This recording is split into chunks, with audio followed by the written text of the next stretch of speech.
You know, I travel the world, but seldom do you get to eat the best breakfast in the United States.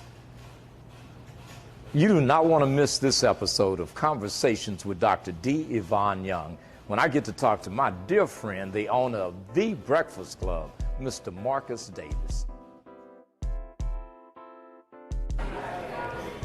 Man, have I got a treat for you today. I'm in Houston, Texas, with one of the most prolific restaurateurs in the country, the founder of The Breakfast Club, Marcus Davis. Now, let me tell you just a little bit about this guy. Not only is he the commensurate restaurateur, he's a mentor, he's an activist, is shaping community. If you have a desire to become a restaurateur, even start a food truck, you do not want to miss this episode of Conversations with Dr. D. Yvonne Young featuring Marcus Davis. This is one of the hottest restaurants in the country. The food lives up to the reputation. Well, I'm sitting here with the founder, the creator, Marcus Davis. Yeah. This restaurant, it's an icon. It's part of the city of Houston legacy. It's known globally. It's probably one of the top food spots in the country, especially for breakfast. You have a good opinion. No, I have good taste. You've created a successful brand, a seven-figure brand. Tell us about the Breakfast Club, in case somebody's been in Appalachia somewhere and hadn't heard of it.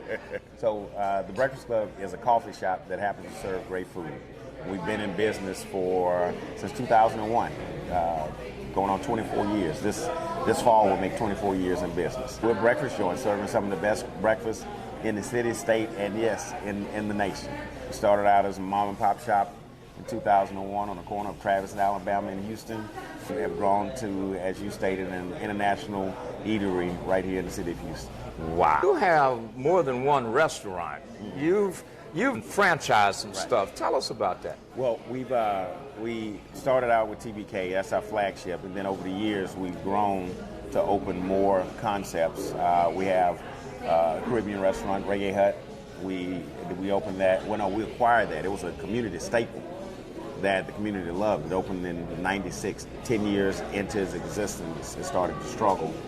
And you asked about who we are as a business, who we are as a company. We're here as a part of the community. Where did this start? So, when you say where did this start, it's watching my father. While he was an educator by day, he had a part-time catering business. That was my introduction into the hospitality business. Not to mention the fact that my dad was one of those people that every time somebody would see him like, Jerry, what you cooking? So our house was always filled with people entertaining on Friday night, Saturday night, Sundays after church. And so that was my introduction into the hospitality, and that led me on a path to opening this concept. Some stuff can be passed down, not just from what you see in the environment. Yeah. It It can be genetic too. It could be both. It could be, osmosis, mosmosis, mimosa. You notice he uses food references to describe everything. Watching my dad entertain, watching, how people reacted to him, watching how people reacted when they tasted his food. My dad was Mr. Congeniality, so I always wanted to make people feel good, and so that was something I observed. I started writing my business plan in 1999. Mm-hmm. Or we can start and say, when I was 8, my dad was doing catering, and I just kind of absorbed some of the things that he was doing. So what you're basically saying, this is an epistemological thing, big words, y'all, meaning one construct on another, right? But the truth is, as a child, there's this seed planted, and then in your adult years, you didn't just jump up, go sign a lease, right, and hope they would come. No. I learned what good food's supposed to taste like through my dad. It's a true story, fun story. In 7th grade, my history teacher, her name was Miss Turner. We're at lunch, but she allowed us, some of the good students, wink wink, to come to her room during lunchtime. And my father didn't just make sandwiches. Now, my mom would just make a sandwich. You got bologna, you got cheese, you got salami. my dad would make, he'd have some gourmet cut lunch meat. He's made a sauce to go as the spread. He's got some, red onions. He's got some what do you call it, bean sprouts. I mean, on this elaborate bread, and I'm sitting there and I open my sandwich up and I'm like, man. And my teacher was like, wow, is that your sandwich? Where did it come from? I was like, yeah, my dad made it. And I was like, you want it? Because I want the cardboard pizza in the cafeteria, and I want brownie points from Miss Turner. So I gave her my sandwich, and she was so ecstatic. Wow! And then each week she'd, "What your daddy make for your day? What your daddy make for your day?" So understanding how what that did to people, what that made people feel like, had an impact on me. Now that's not to say that I grew up saying, "Oh, I want to open up a restaurant." It's just over time, layer after layer after layer, then your purpose, your calling, all of that good stuff, it becomes evident or revealed to you over time. You said this business plan thing. Yeah. We have people that are watching this show all over the world. They want to start a restaurant. Yeah. And they had some vision, maybe had one shot too many and not enough, but bottom line. If you trying to go into the restaurant business, you definitely had too many shots. Yeah. So there's a backstory for starting with intention. Right. You made sure that all your I's were dotted and your T's were crossed. What was it like when those doors opened? Well, before I get to the doors open, what was it like building up to the doors open? Because, you mentioned the framework, and one of the things that I was trying to do was, there's a saying, big bank, little bank. I was trying to take my $2 and use it to follow what the guys with $2 billion were doing. Right, so I looked at how much money was coming into this area. Because when I got to this area, there was nothing happening. There was no, there were no townhomes, there were no apartments, very few. But what I looked at it was how many were projected to be, how many new businesses, and the rail station. I just looked at what the city, the county, and individuals were deciding to do with their billions of dollars. And I decided, well, I got $2. I can plant my last $2 right here on this corner in the middle of all of this, and benefit from it. And that was the work that I was doing in the planning phase, right? Just coming to understanding what was happening, because what's the saying? Location. You have a great idea, which I thought I had a great idea, and you can have the know-how. After my father, I'd spent 10 years working in the restaurant business. So I had an idea, I had the experience, I had to find a location to make that happen. And I did some homework to make sure that I was in the right location to pull it off. Okay. Turns out it worked. The pain. Every time someone looks at you, they're going big money markers, whatever.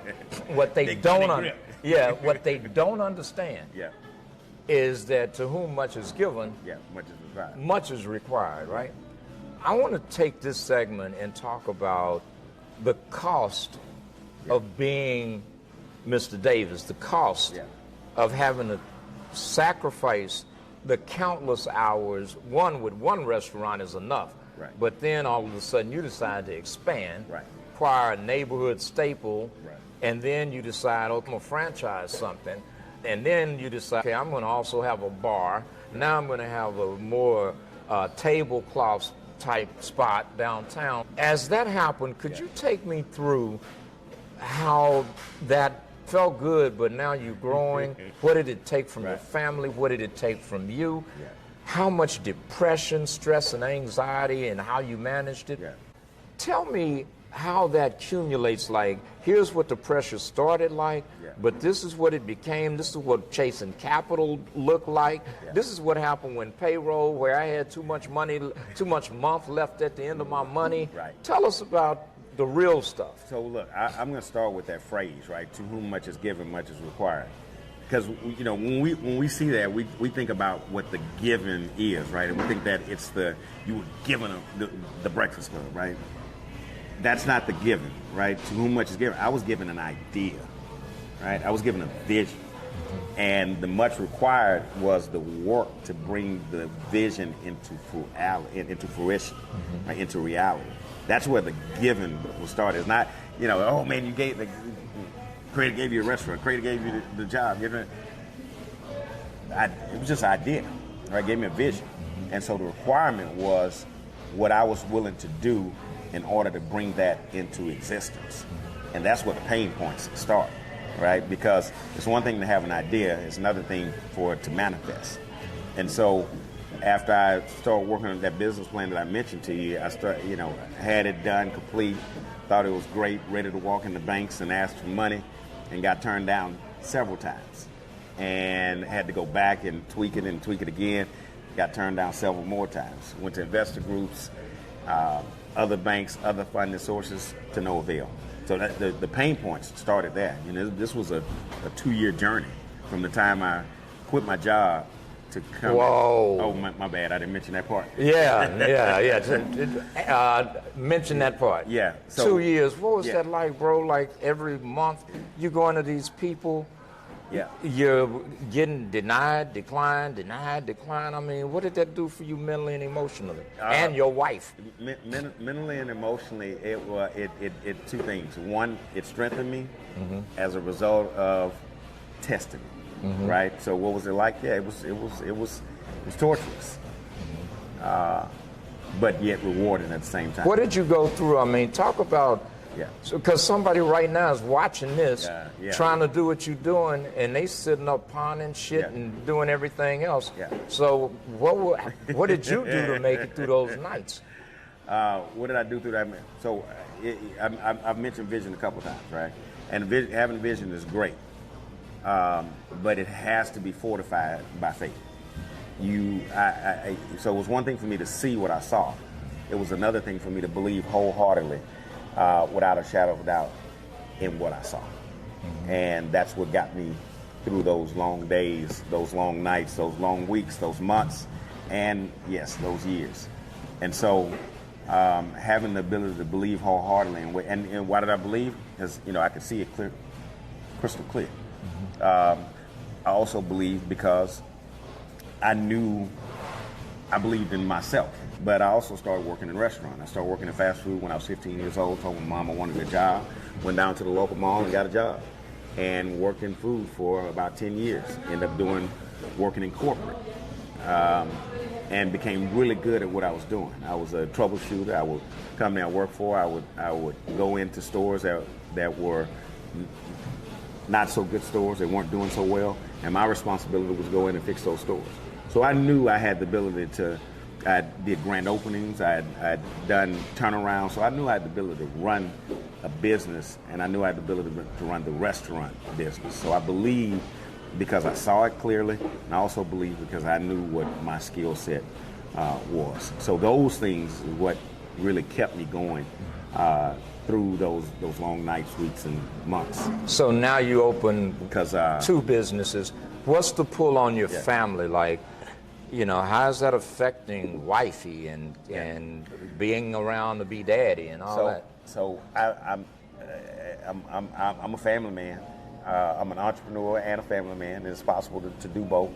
But I worked hard and strategically at how I could do that. Because what I didn't want to do was, be uber successful in business and be lousy as a father, right? Be uber successful in business, lousy as a husband. One of the things I did was just made proximity a theme for me. This is what worked for me. And by proximity, you mean? Get everything close. Get everything close. So you asked during those early days, what did it mean? What did it do to my wife? I wasn't married. I was dating a young lady that I had an idea that I could move forward with, and she met me. I was single, living large, and I got to tell you, my wife met me. I was 26, 27 years old.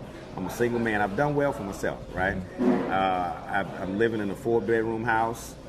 This is me. I ain't married. I ain't got no kids. I'm living in a 3,000 square foot house, 4-bedroom, two-car garage, driving 2 cars. That's how I'm living. You asked about the sacrifice. by the time it got to the point of getting ready to open a restaurant, I had downsized to 1 car and a 2-bedroom apartment. Wow. So you had to give up something.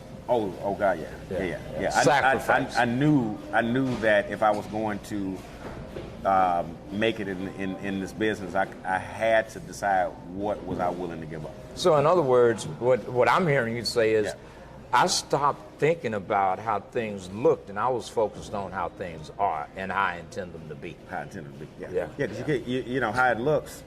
That'll be a source of pain for you, right? Wow. You look at people turning you down, rejecting your idea. You look at people laughing at you, literally. You know, your nickname becomes Marcus Gunner, open a restaurant Davis, right? You walk up to a circle of your homeboys and you know, you dap everybody up and have a little conversation, then you walk away, and as you walk away, you hear a burst of laughter, right? You know what that means, wow, right? Yeah. I've been that guy. You see what I'm saying? Yeah. And so, so if you look at that, then yes, it can become painful. But if you stay focused on, and I'm not going to say it's not going to be painful, but if you stay focused on what the end goal is, what the vision is, you know, I tell people, paint that picture of your vision, paint it crystal clear, because that'll be days and nights where that's all you have to hold on to. Wow. Yeah. Wow. Yeah. And you were talking about proximity, right, and family. Right. What is that about? You know, if I add a 20-minute drive to my day every day, 30, 45 minutes, an hour if you're in traffic, then that has an impact on your business and on your family life, right? Wow. So I wanted everything to be close.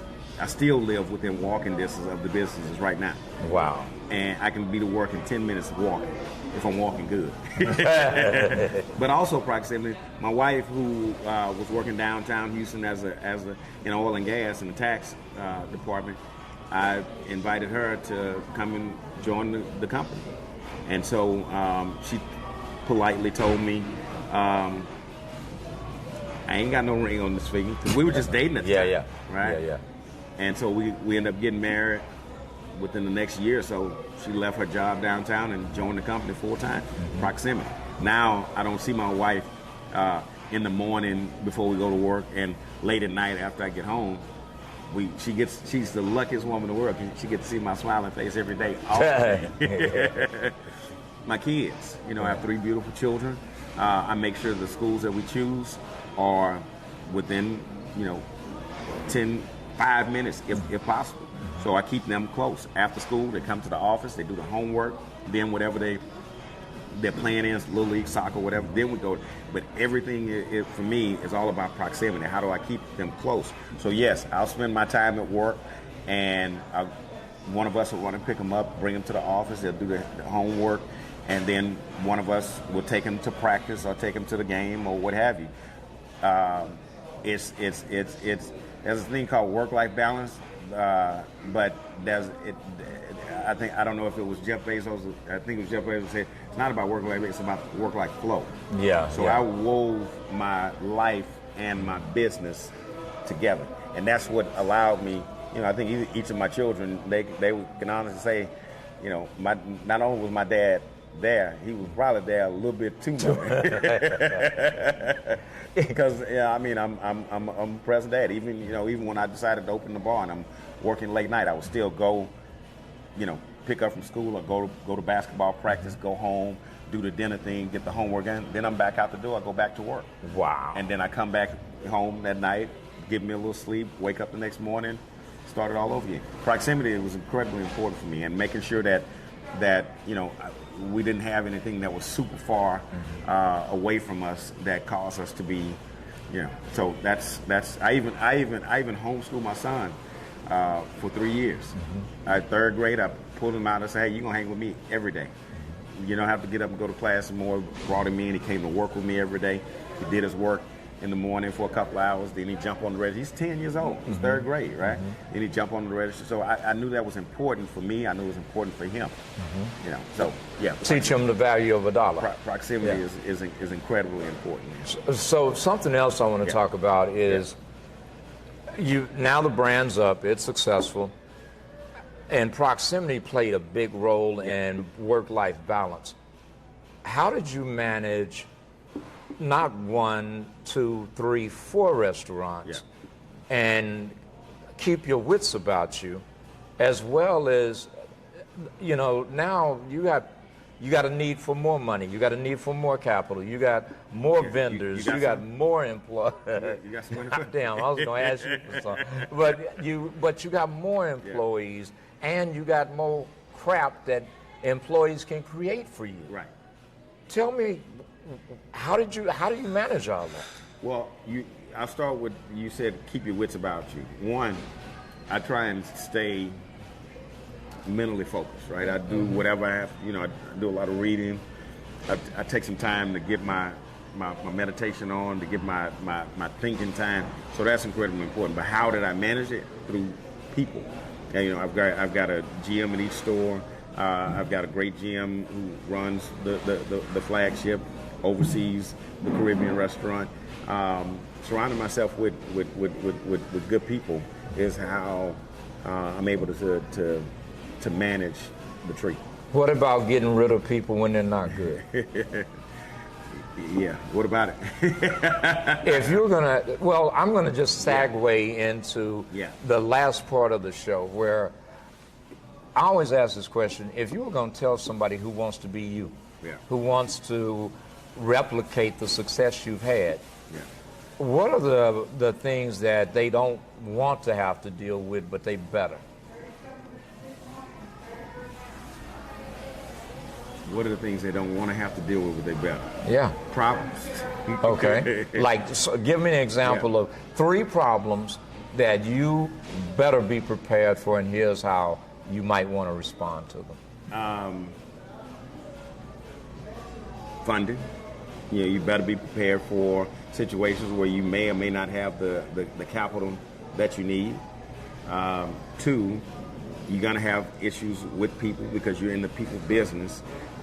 Naturally, we're human, so there's human error. And you're going to have to deal with some situations that are that don't feel so good to you, to them, to anybody. But the most important thing is, how does it feel to the organization you're trying to run? Yeah. Right? Because, I have 100 families that I have to feed, right? So that's what's top of mind for me. And, I can't put that on, I can't allow anybody else to risk that, including myself. So, 1, be expected to deal with money problems. 2, be expected to deal with people problems. And 3, be expected to deal with the stuff you have absolutely no control over, never thought about it, never saw it coming, never saw COVID coming, didn't know it was going to be a hurricane, didn't know how I was going to deal with Hurricane Katrina, Hurricane Ike, Hurricane Harvey. I've been through four different storms, major storms, in the 20 years I've been in business, plus a pandemic. And those are things that were never penciled into the business plan. So the things you should expect, the unexpected. Wow. Yeah. Wow. Now the upside. Yeah. I have this thing that I tell my mentees: the last trick that Satan uses on you is success. The last trick Satan uses on you is answering your prayer. That's why I tell people, be careful what you pray for. It just might come true. Yeah. How have you managed what would be tremendous success? What is it that you would tell somebody that's looking at this saying, me too? But they don't have 20 years in the game. They got 3. They got 2. And you're just saying, yeah, okay, me too. Bro, here's how you keep the blessing. Right. What would be 3 things you would tell them? 1, man, keep the main thing, right? Meaning what I already mentioned or just mentioned, which is nothing comes before the tree, right? You have to keep the tree fruitful. That means that anything that gets in the way of the tree, with my behavior, my vices, somebody else's behavior, that stuff, you have to do your best to be disciplined enough to get rid of those things, right? So always weigh out what the consequences are, right? What this may cost me if I act a fool. What this may cost me if I don't do the right thing? What this may cost me if I go out and buy a vehicle that the business can't afford, right? What this may cost me if I spend more money than I should be spending instead of storing up for when the hurricane does come, right? So just being mindful of that. I forgot the other part. Well, the other part is, well, first, that's some good advice because people don't think it's going to happen to them. It's like you see in Houston, people get warned about a hurricane, don't worry about it. They stay in Galveston, and then they're on TV crying, talking about, I voted for the wrong oh, no, damn, that was, sorry about that, y'all. Sorry. No. But they end up crying because you lost everything and you weren't insured properly, right? So what is a thing that you would advise for someone to enjoy the fruits of their labor? Like 2 things that you need to do for yourself to give your children a memory, probably to reward yourself, so you don't do it the wrong way. What would be the right way? So the first thing is to protect what you have. Protecting the business that you built, that you love, and comes with, one, you gotta have the right insurance policy. You have to have the right coverage, right, in order to protect in case anything happens. We're talking anything from the building burning down to storm coming through to pandemic coming through. Yeah, those layers of protection in your insurance policy. 2, making sure that you have the right legal representation, because if you're in business, then you are liable for a bunch of stuff, especially if you're in a business where you hold the people's trust, right? Where you're responsible for the table that they sit at, or the step that they step up on, or step down on, or the food that they consume. You have to have the right legal coverage in order to make sure that, and negotiating contracts and things of that nature. All of that stuff is crucial to protecting your business. You engage in a lease. The second step is making good decisions that will last a lifetime, making sound investments, right? Making sure that you're storing up for the future, making sure that you understand assets over liabilities. And so, business is doing well and making money, but you go and buy, $250,000 car instead of buying a $250,000 piece of property, because in 5 years, that $250,000 car is not worth $250,000, but that $250,000 piece of property is now worth $750,000. Yeah. So that's, I believe, how you sustain and allow yourself to enjoy the fruits of your labor in the future. Wow. Yeah. Well, I can tell you, that's why you need to watch this show. I look at all these things on Instagram. I'll get you $100,000 a month. I'm gonna, do you have enough leads? Well, being honest with you, even if you had that money come in, and even if you had that many leads, how you conduct yourself and your core values or lack thereof is going to be the thing that's going to make or break you. Marcus Davis? Yeah, everybody can't, have 7 bankruptcies and still become president. I agree with that. Karma comes for all of us. Well, I'm at The Breakfast Club in Houston, Texas. One thing I want you to do, would you just tell that name and address of the other restaurants in case somebody comes through our city? Yeah, so if you come through the city of Houston, of course, you got to stop at the corner of Alabama and Travis to get the best grits on earth. Then if you want some great Caribbean food, some jerk chicken, some garlic shrimp, whole snapper, then going down the 3rd Ward, the historic 3rd Ward, on Alameda in between Sophomore and Blodgett. And if you're visiting the city for anything from a Rockets game to the world champion Astros game, we have a space located in downtown Houston at 701 Avenida, right there by the George Earl Brown Center, called Culture, an urban comfort kitchen. And then lastly, when you're ready to kick your shoes off and have a little sip of something and sit out on the patio, smoke a little cigar, you can come visit us at the Alley Cat, which is located at 3718 Main Street. Yeah. Wow. Yeah, there we go. Hey, my friend, my brother, thank you. Man, thank you, brother. America, I hope you like this, or wherever you are in the world. God bless you. And you've been listening to or watching Conversations with Dr. D. Yvonne Young. Hopefully they will listen. I love you madly. Most sincerely, I do.